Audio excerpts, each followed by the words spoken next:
에브라임은 바람을 먹으며 동풍을 따라가서 종일토록 거짓과 포악을 더하여 아수르와 계약을 맺고 기름을 애굽에 보내도다. 여호와께서 유다와 논쟁하시고 야곱을 그 행실대로 벌하시며 그의 행위대로 그에게 보응하시리라.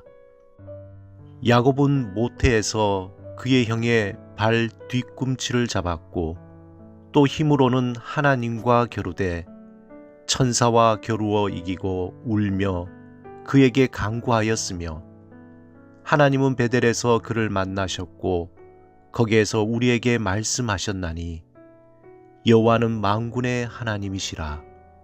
여호와는 그를 기억하게 하는 이름이니라. 그런즉 너의 하나님께로 돌아와서 인애와 정의를 지키며 항상 너의 하나님을 바랄지니라. 그는 상인이라 손에 거짓 저울을 가지고 속이기를 좋아하는도다. 에브라임이 말하기를 나는 실로 부자라. 내가 재물을 얻었는데 내가 수고한 모든 것 중에서 죄라 할 만한 불의를 내게서 찾아낼 자가 없으리라 하거니와 내가 애굽 땅에 있을 때부터 나는 내 하나님 여호와니라. 내가 너로 다시 장막에 거주하게 하기를 명절날에 하던 것 같게 하리라. 내가 여러 선지자에게 말하였고 이상을 많이 보였으며 선지자들을 통하여 비유를 베풀었노라. 길르앗은 불의한 것이냐? 과연 그러하다. 그들은 거짓되도다. 길갈에서는 무리가 수송아지로 제사를 드리며 그 제단은 밭이랑에 쌓인 돌 무더기 같도다. 야곱이 아람의 들로 도망하였으며 이스라엘이 아내를 얻기 위하여 사람을 섬기며 아내를 얻기 위하여 양을 쳤고 여호와께서는 한 선지자로 이스라엘을 애굽에서 인도하여 내셨고 이스라엘이 한 선지자로 보호받았거늘 에브라임이 경노하게 함이 극심하였으니 그의 주께서 그의 피로 그의 위에 머물러 있게 하시며 그의 수치를 그에게 돌리시리라.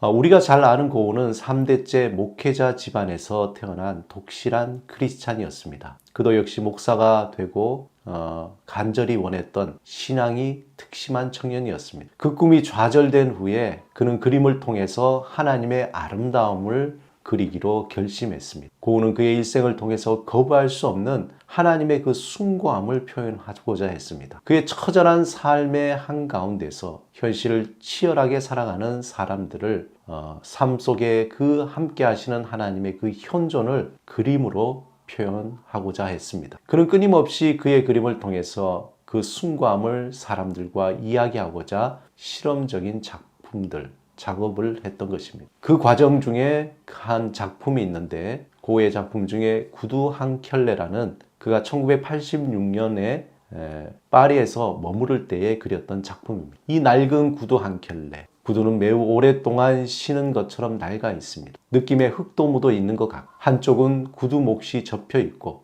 신발끈은 풀려 흐트러져 있습니다. 단순히 구두 한 켤레 같은데 배경에는 아무것도 없이 단지 구두만 덩그렇게 놓여 있습니다. 그 구두 뒤에는 밝은 빛의 배경은 구두를 더욱더 돋보이게 합니다. 누가 신다가 잠시 벗어놓은 것인지 아니면 누군가 버려놓고 가버렸는지 알 수 없습니다. 여러분 어떻게 생각하십니까? 이 구두의 주인공은 누구일까요? 이 구두를 통해 어떤 이야기가 들립니까? 그런데 이 구두, 이 그림을 물끄러미 보고 있으면 이런 생각이 듭니다. 구두의 주인은 어디로 갔을까? 한마디로 주인의 부재입니다. 그도 그럴 것이 이 그림에서 구두 외에는 다른 아무것도 없습니다. 일반적으로 구두를 그리려면 주위에 어떤 다른 정물들이 좀 있어야 하는데 고은은 단지 구두만 그린 것입니다. 마치 동양화에 여백을 주듯이 구두 외에는 모두 여백으로 남아 있습니다. 고은은 당시 몽마르트의 벼룩시장에서 낡은 구두 한 켤레를 샀을 것입니다. 고은은 누군가에 의해서 벼룩시장에 나온 구두를 생각하면서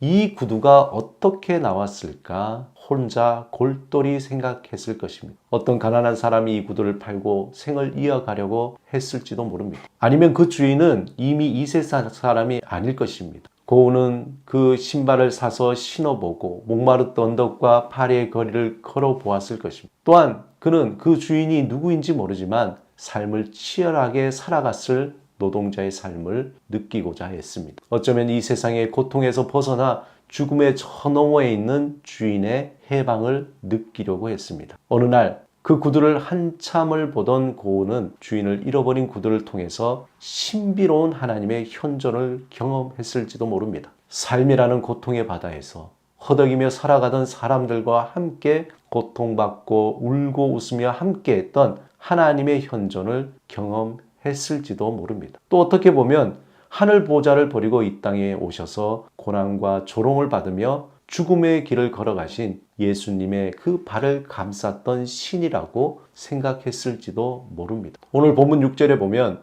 그런즉 너의 하나님께로 돌아와서 인애와 정의를 지키며 항상 너의 하나님을 바랄지니라. 우리가 본다는 것, 그리고 우리에게 보이지 않는다는 것은 무엇입니까? 우리는 지금 무엇을 보고 있습니까? 혹시 하나님을 보기보다는 세상에 보암직하고 먹음직하고 탐스러운 것을 보기를 원하지 않습니다. 우리가 보고 싶은 별을 향해 초점을 맞추는 것이 아니라 땅을 향해 바라보며 별을 볼 수 없다고 아우성치고 있지는 않습니다. 하나님은 우리 곁에 늘 계십니다. 우리의 고통 가운데 하나님이 계시지 않는다고 원망하고 불평하는 가운데도 우리와 함께 하십니다. 우리의 아픔과 고통과 원망 가운데에서 함께 하셔서 우리를 보호하시고 계십니다. 이 시간 하나님을 향해 욥의 고백을 들어보지 않겠습니까? 하나님, 이제 눈으로 주를 보기를 원합니다. 하나님은 우리의 고통의 그 틈 사이로 하나님이 보이지 않는 것 같은 상황의 틈새로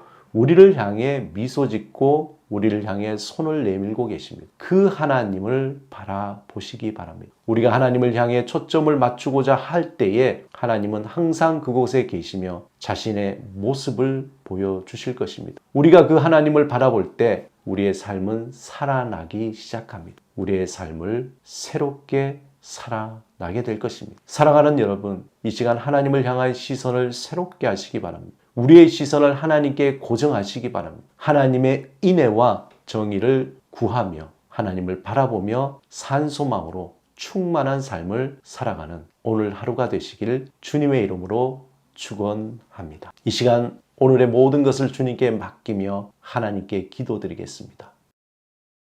하나님, 우리의 시선이 하나님께 머무르며 하나님의 인애와 정의를 구하게 하소서. 우리 안에 헛된 소망을 버리고 하나님이 주신 산 소망을 붙들고 살아가게 하소서.